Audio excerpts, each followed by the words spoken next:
On va parler aujourd'hui à notre émission Tam Tam Canada des déboires, des petits plaisirs enivrants du temps des fêtes auxquels se livrent les Canadiens, les Québécois en cette période festive. Et on va découvrir à l'occasion le vrai visage de Montréal qui depuis 100 ans est la ville canadienne du vice et des plaisirs nocturnes. Oh, le vice, Stéphane! C'est bien lancé. Parlons-en. Alors, on salue comme ça de la main. Bonjour à nos auditeurs. Bonjour. On ne peut pas les appeler les téléviseurs parce qu'ils sont... mais ils nous regardent comme ça. Ce sont des gens qui se trouvent sur Facebook Live en ce moment. Alors, bienvenue parmi nous. Avec nous aujourd'hui, autour de la table, on fait le tour. On commence à la gauche.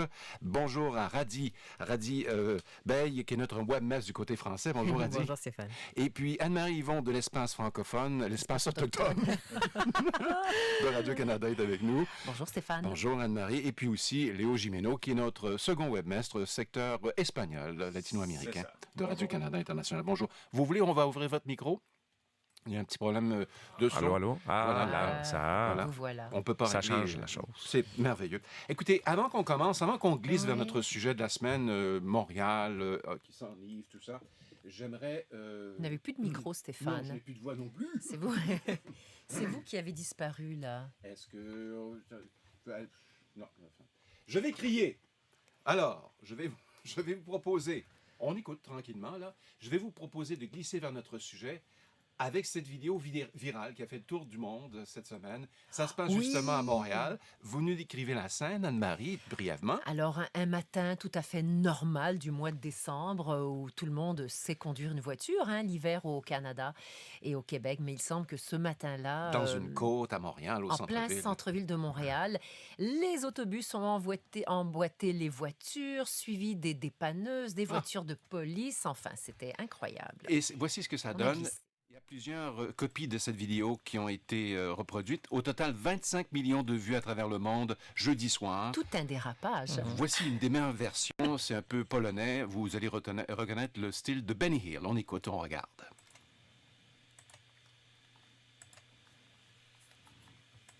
Ça s'en vient.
Alors voilà ce qui se passe lorsqu'on a trop bu derrière le volant ici à Montréal. Non, en fait, on avait oublié de dépendre du sel, tout simplement, sur cette partie de la côte du Beaver Hall à Montréal. Réaction du maire hier, en anglais.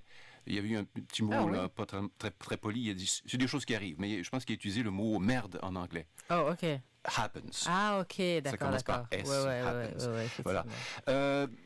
Donc, la ville de Montréal, c'est pas nouveau, hein, c'est un peu olé-olé, notre affaire. D'ailleurs, avant qu'on aille plus loin, j'ai une petite surprise pour vous. Ah. Vous allez comprendre tout de suite. Mon Dieu. Puisqu'on parle d'alcool. Je vois des verres. Oui. Je vois des verres. Qu'allons-nous boire aujourd'hui? Vous allez boire du cru. C'est un... Attendez voir, je ne sais pas ce que c'est. Shira. C'est ça, Shira? Ouais, on a vu l'autre jour en Auvergne. Merci, mais non merci. Non, ça va. Moi, je vous ai apporté un fond de bouteille, c'est parce que c'est tout ce qui reste de notre party de Noël. Ouais, notre party de Noël, on a déjà fait la fête. Alors, Et vous la voulez, bière. Anne-Marie, vous voulez servir parce que moi, j'ai les mains sur le volant, je ne peux pas boire. Voilà. Et donc, vous n'allez pas Ça, c'est vous pour joindre à la Juméo, fête, Stéphane? Mais non, si je buvais, vous savez, cette émission serait encore plus de... Ah non, mais c'est pas Mais justement, allez, servez un peu. merci. Un petit Non, coup je pour peux pas. Stéphane. Je conduis. En réalité, je dois conduire après cette émission. Ah, Ok. d'accord. Bon, ben. Moi, c'est- moi, c'est vraiment... Pour vous mouiller les babines. comme on dit. D'accord. Tolérance zéro, on va le mettre comme ça, là, comme symbole d'amitié. À votre vôtre. santé. Ah, Santé. Santé à tout le monde. Santé. hein. Ça fait plus de 100 ans comme ça que Montréal est vraiment la destination pour le plaisir. Et surtout dans les années 20, 1920, prohibition aux États-Unis, les Américains venaient de New York, venaient de Boston. Pour s'amuser ici. Eh oui, exactement. Ça n'a pas changé. D'ailleurs, cette semaine, la ville de Montréal a obtenu un nouveau statut du gouvernement du Québec, ils appellent ça un statut de ville, je sais pas, particulière, distincte, je ne sais pas, mais en tout cas, un statut Oui, particulier. Et elle bon. pourra décider de l'heure et de fermeture de ses bars. Et les choses pourraient se rallonger. Donc, on ne fermerait plus à 3 heures, on fermerait à 5h30. Ça fait réagir nos auditeurs. Mais d'abord, les réactions de nos auditeurs à notre question Tam Tam. Écoute, on y vient. Tranquillement, on y Il vient. faut que Voilà. l'alcool soit à proscrire. Une bonne pratique pourrait être d'encadrer la consommation d'alcool ou l'alcool offert. Ça peut être de distribuer un nombre de coupons Donné. donnés pour des breuvages alcoolisés. Ça peut être aussi de permettre un accès facile aux breuvages non alcoolisés.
C'est des, Oui. c'est des milliards, c'est pas des millions. Ah non, non, mais Bah attendez, non. c'est peut-être des 1000, là.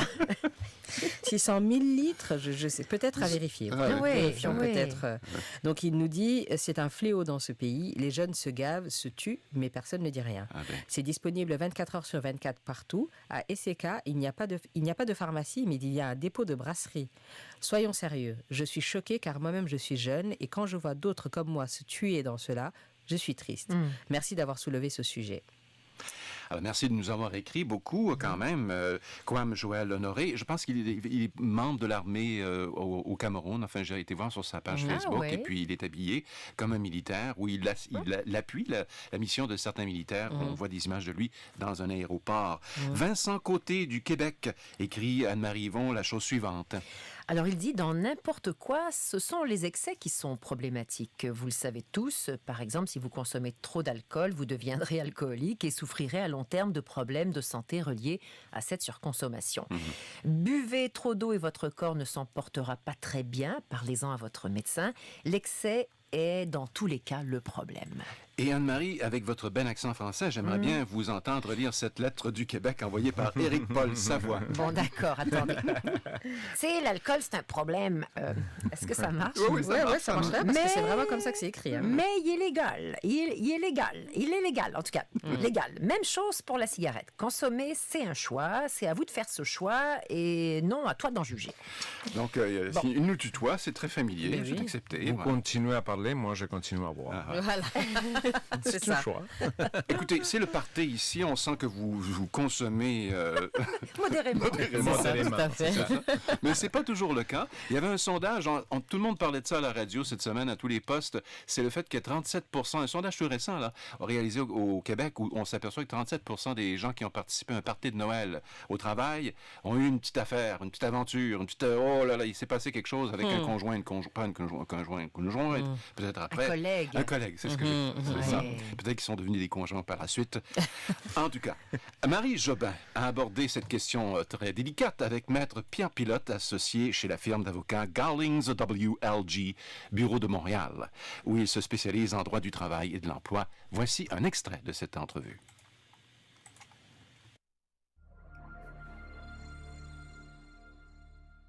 Ce n'est pas que l'alcool soit à proscrire. Une bonne pratique pourrait être d'encadrer la consommation d'alcool ou l'alcool offert. Ça peut être de distribuer un nombre de coupons Donner. donnés pour des breuvages alcoolisés. Ça peut être aussi de permettre un accès facile aux breuvages non alcoolisés. Ça peut aussi être de choisir ou de limiter le choix des alcools offerts. Souvent dans des événements, ça peut frapper fort. Ça peut frapper fort et c'est le genre de situation qui peut occasionner des dérapages. Donnez-nous des exemples de cas où ça a dérapé et il a fallu peut-être que l'employeur revoie la façon de faire. Dans un cas où l'employeur tient la fête dans un restaurant, fin de soirée, on a un employé qui, éméché, ne retrouve pas son manteau. Tout ça occasionne une crise dans le restaurant, lance une chaise, menace le propriétaire du restaurant de lui casser les jambes. C'est une situation où l'employeur, évidemment... Pourrait être tenu responsable à la limite? Écoutez, vous savez que évidemment, il y a les coûts, il y a les coûts des dommages. Il y a les coûts des dommages, mais deuxièmement, il y a ce genre de comportement qui peut porter atteinte à la réputation de l'employeur, de l'entreprise. Donc, ça, c'est une situation où l'employeur a dû agir. L'employé en question s'est vu imposer là, une sanction? Une sanction, là, une suspension de 5 jours sans solde. Dans une autre affaire, ça, c'est pas anecdotique, j'ai envie de vous dire une chose qu'on voit régulièrement. Un employé un peu éméché à la fin de la soirée va décider de s'adresser à son supérieur là, pour lui livrer le fond de sa pensée. Régler des vieux comptes, comme on dit. Régler des vieux comptes, et c'est le genre d'échange qui peut dégénérer, si bien que dans le cas où le supérieur, lui, est dans un état satisfaisant, ça va occasionner là, manifestement là, des sanctions.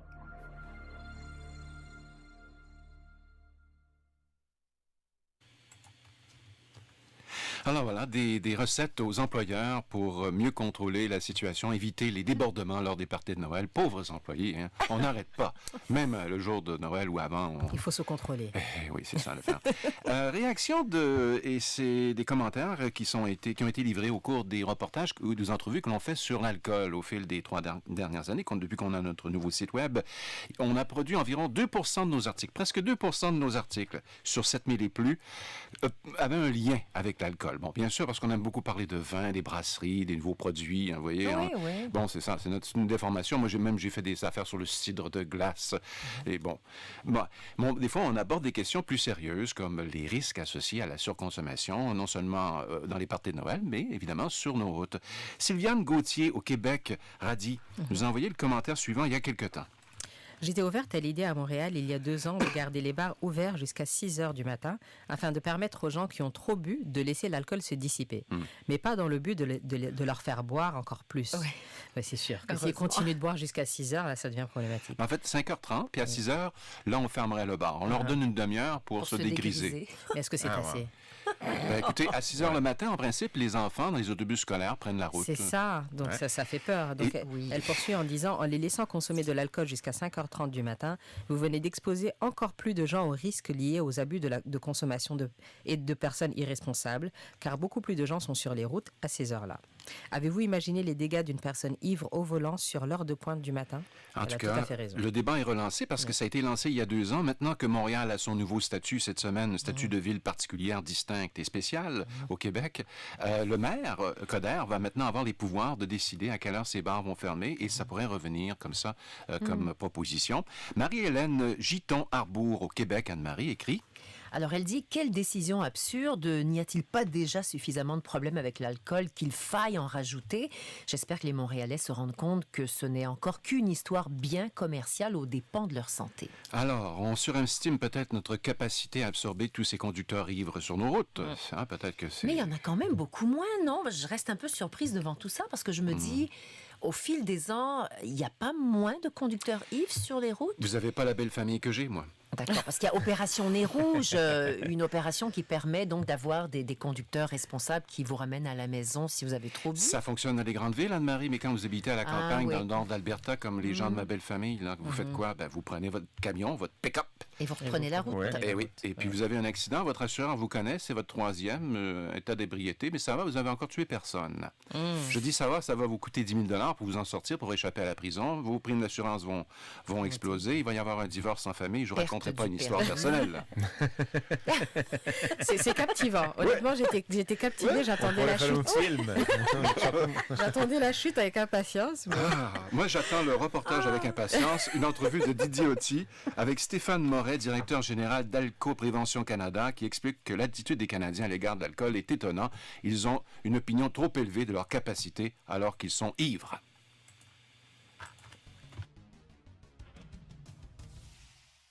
Pour l'alcool au volant, ce serait tout à fait naturel également d'avoir des outils pour se tester soi-même ou pour convaincre un ami. Je suis sûr que parmi vos auditeurs, il y a des situations qui sont arrivées fréquemment où on voit des gens qui boivent trop. À notre avis, on va leur dire, je pense que tu ne peux pas conduire. La réponse qu'ils vont nous dire souvent, c'est non, il n'y a pas de problème, je pense que je suis correct. Je pense que je suis correct, souvent, c'est pas la réalité. Alors, au moins, si on a un outil de mesure, un hydrasomètre, un détecteur d'alcool professionnel, là, on peut faire un test et puis arriver à convaincre notre ami ou de la famille de ne pas conduire. Alors, justement, l'idée d'avoir ce type d'outil dans les voitures, bon, on peut l'avoir sur une base volontaire, mais est-ce que le gouvernement, les autorités peuvent faire quelque chose en ce sens-là? Ben oui, je crois. On va prendre un exemple avec la France, ils ont été assez proactifs en 2012 en ayant une loi où tous les automobilistes doivent avoir en leur possession 2 éthylotestes à usage unique. C'est des outils qui coûtent 4-5 $ chacun, donc c'est pas vraiment dispendieux. Il y a également en France, encore un bon exemple, tous les autobus scolaires et civils ont des mécanismes. Alors que lorsque les chauffeurs viennent pour prendre le volant, doivent souffler dans un détecteur d'alcool. S'il n'y a pas d'alcool, à ce moment-là, le moteur va partir. On parle quand même de jeunes étudiants, de jeunes écoliers. Ça me semble tout à fait convenable d'aller vers ce chemin-là, un peu partout dans le monde, parce que c'est quand même nos enfants. Et juste au Québec, je crois, l'année dernière, en 2015, 3 chauffeurs d'autobus scolaires se sont fait prendre avec des facultés affaiblies. Ça, c'est des gens qui se sont fait prendre. Imaginez tous les gens qui ont conduit en état d'ébriété, les chauffeurs, et qui ne se sont pas fait prendre. Alors, je crois qu'on devrait peut-être aller un peu comme la France a fait, rendre obligatoire ces outils-là pour la prévention de la sécurité routière et la santé de nos enfants.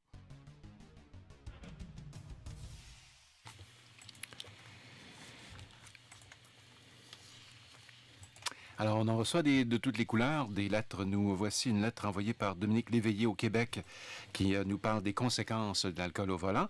Et puis, on va demander qui veut la lire, cette lettre. C'est très, très difficile.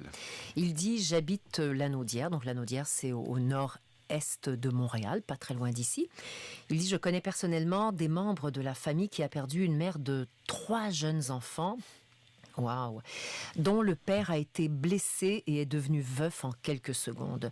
Le jeune de 22 ans qui a causé cette hécatombe était en état d'ébriété.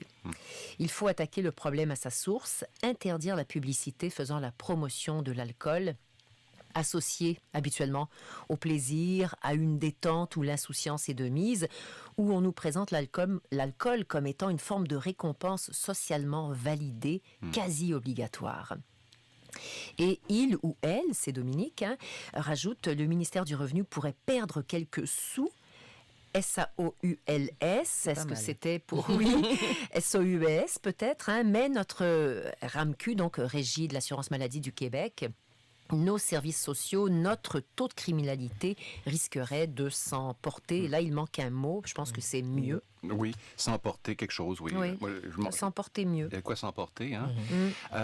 Est-ce qu'il faut pas repousser l'âge de la conduite automobile, sachant que les jeunes boivent et qu'ils n'ont pas atteint un certain degré de maturité, mais au plan moteur, physique, ils sont très, très en forme. Ici, c'est 16 ans, n'est-ce pas? Le permis de conduire. Ça commence à 18. Oui. Oui. C'est pas comme ça dans toutes les les provinces. Mais la tolérance d'alcool pour les jeunes, c'est 0. Oui. Complètement, c'est 0. Jusqu'à quel âge, dans le fond? Jusqu'à, je ne sais pas si c'est 21 ans ou quelque chose comme ça. Quand même. Oui. Si vous avez un permis de conduire d'apprenti, c'est la seule chose que je sais, parce que ça fait longtemps que j'ai plus 18 ans. Là. Vous ne pouvez pas conduire avec un seul verre quantité 0 d'alcool, parce que, à moins qu'il y ait une personne à côté... Non, c'est faux. Non. Vous ne pouvez tout simplement pas conduire. Vous allez obtenir trop de points de démérique, vous allez perdre votre permis d'apprenti. Mais de toute façon, la première année du permis de conduire, donc à partir du moment où on prend son permis de conduire, ça peut être à partir de 16 ans, 17 ans, ce que l'on choisit, on doit être accompagné pendant toute la première année. On ne peut pas conduire seul. Toute la première année.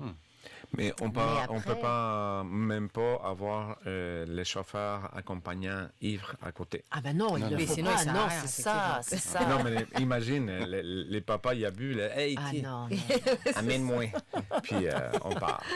Effectivement. Alors, il y a quelqu'un qui propose, c'est un chercheur canadien qui est le docteur Ross Callahan, et à l'Université du Nord de la Colombie-Britannique, donc sur la côte ouest canadienne, qui a proposé qu'on repousse l'âge pour conduire au Canada, tout simplement parce que les jeunes sont irresponsables et ils sont destinés à prendre l'alcool et à conduire en même temps. Le Dr Callahan affirme qu'une modification à la législation sur l'âge légal pour boire au Canada pourra aussi avoir un impact national majeur sur les jeunes conducteurs. Mais il le repousserait à 19 ans? Ben écoutez, on a préparé pour vous un extrait de reportage. Pourquoi pas 21 ans comme aux États-Unis? 28. On éviterait des problèmes. Rien ne va plus, faites vos jeux. On écoute.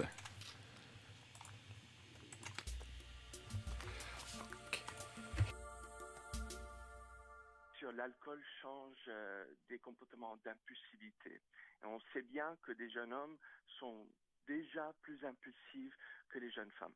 On sait que l'alcool change la façon qu'ils sont impulsifs, leur comportement. Alexander Codarella est médecin spécialiste en toxicomanie. Ce que le Dr Callahan a fait est très intéressant. Il a pris toutes les causes de mortalité des jeunes hommes et jeunes femmes après avoir l'âge minimum d'alcool de 18 ans dans une partie du pays, 19 ans dans l'autre partie. Regardez les différentes causes, accidents de voiture, des meurtres, problèmes d'empoisonnement.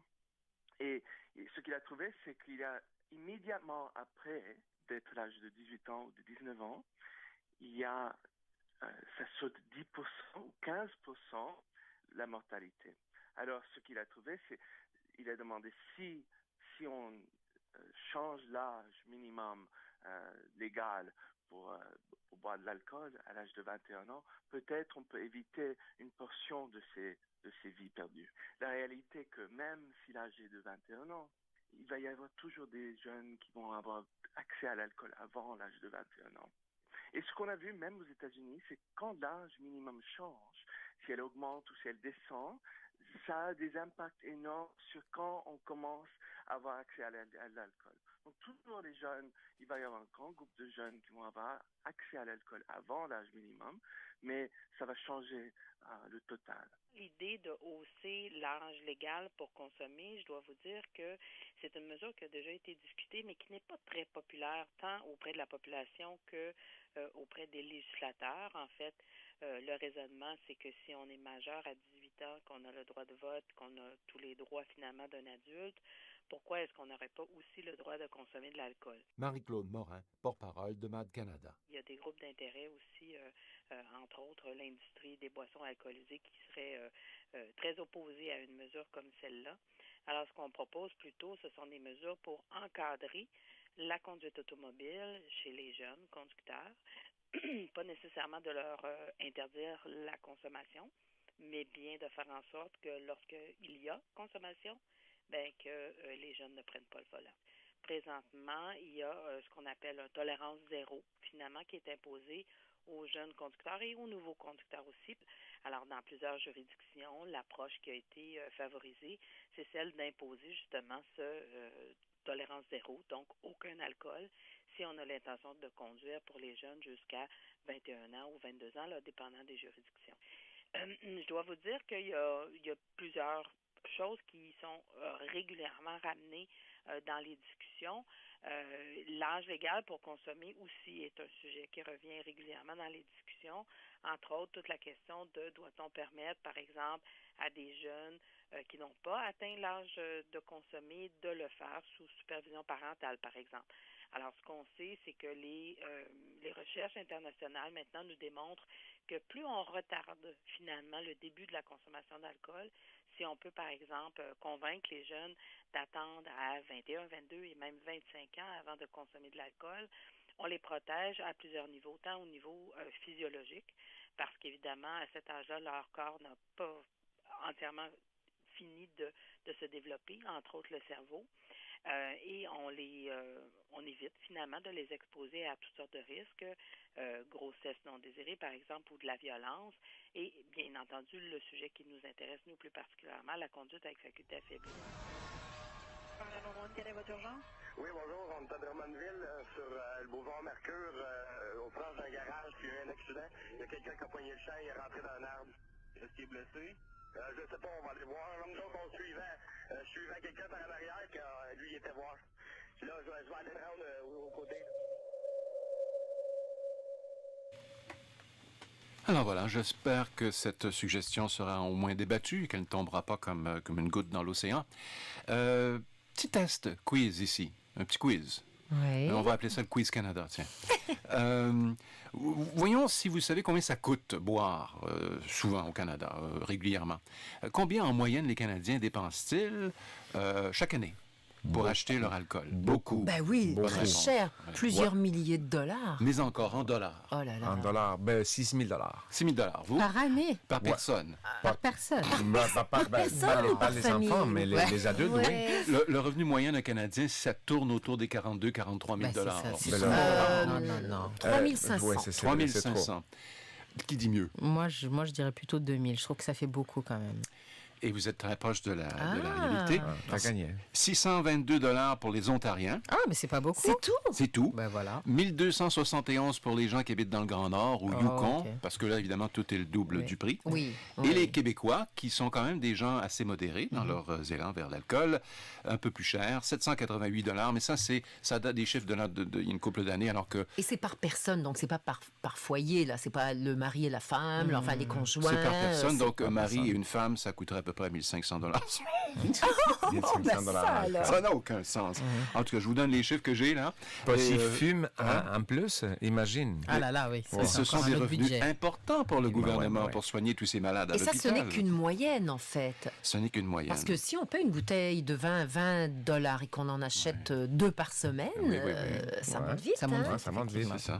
Oui. Donc, ça coûte cher au Québec, mais ça coûte un petit peu moins cher parce que la Société des alcools du Québec, créée en 1920, pour ceux qui s'y intéressent, là, donc qui fait partie des belles années, des années folles de Montréal, ils ont diminué un peu leur prix là, il y a un mois environ pour s'aligner sur une politique de prix semblable à celle de l'Ontario. D'accord. Là où ça coûte moins cher. Pour pas que les gens fassent le pont, faire un petit tour en Ontario pour payer. Mais la sélection est supérieure au Québec. Je peux vous en parler parce que je fais le commerce dans les deux provinces. Import-export, alcool, moi je connais ça. Non, mais vous savez qu'il y a moins de règles, en fait, sont plus flexibles du côté anglophone. Ah bon? Au Québec, il y a plus de règles. C'est pour ça que dans une marque quiconque, je sais pas, de l'Argentine par exemple, en Ontario, on trouve plus d'offres. Ah bon? Ouais. Ah bon? Ici, on trouve 1, 2, de l'autre côté, 5, 6 différentes du même... parce qu'ils n'ont pas passé toutes les réglementations. Bon, moi je me limite au Beaujolais, c'est tout ce que je sais. Je vois que vous avez presque tous terminé votre alcool, c'est bien. Vous n'avez pas touché. Pas vrai, c'est pas vrai. Et ça sent fort en studio. Ça sent comme un peu les robineux, là. C'est un terme très québécois pour décrire les gens qui boivent un peu d'alcool. La robine. La robine, oui, c'est ça. La robine. On a un auditeur américain qui nous a demandé d'effectuer une petite recherche pour lui pour savoir si les jeunes Canadiens font comme les jeunes Américains et font du binge drinking. Vous allez sur la page web de Tam Tam Canada, fouiller dans nos archives, vous allez voir, c'est ce qu'on vous offre cette semaine. C'est quoi ça? C'est se saouler à outrance, là? On boit jusqu'à ce que mort s'en suive? Jusqu'à qu'on tombe par terre. Ben oui, c'est ça. On puisse plus lever le coude, au moins, minimum. C'est assez indigne des fois quand on voit des photos et des vidéos de personnes qui ont tellement bu qu'elles ont complètement perdu le contrôle. Il devrait être interdit la mobilité à côté d'une fête comme ça. C'est ça, non, vraiment, c'est assez... incroyable. Alors, je vais faire un peu comme le policier, là, pour voir si vous n'avez pas des facultés affaiblies. Oui. Numéro de téléphone pour joindre l'équipe de Tam Tam Canada pour nous poser une question ou nous proposer un prochain thème d'émission Tam Tam. 1-800 LCI.net. Bien essayé. Radi peut-être? 514. Oui. 597. Oui. 7094. C'est l'avantage de ne jamais boire, vous voyez. Voilà. Allez, on est alerte. J'en ai un autre numéro, si vous voulez. Tiens, le numéro d'une personne qui nous a appelé, je suis sûr qu'elle n'a pas pris un verre de trop, mais elle s'est trompée d'endroit. Elle avait un problème en particulier qu'on ne peut pas régler. On écoute, c'est amusant, ça fait partie de l'actualité cette semaine au Canada.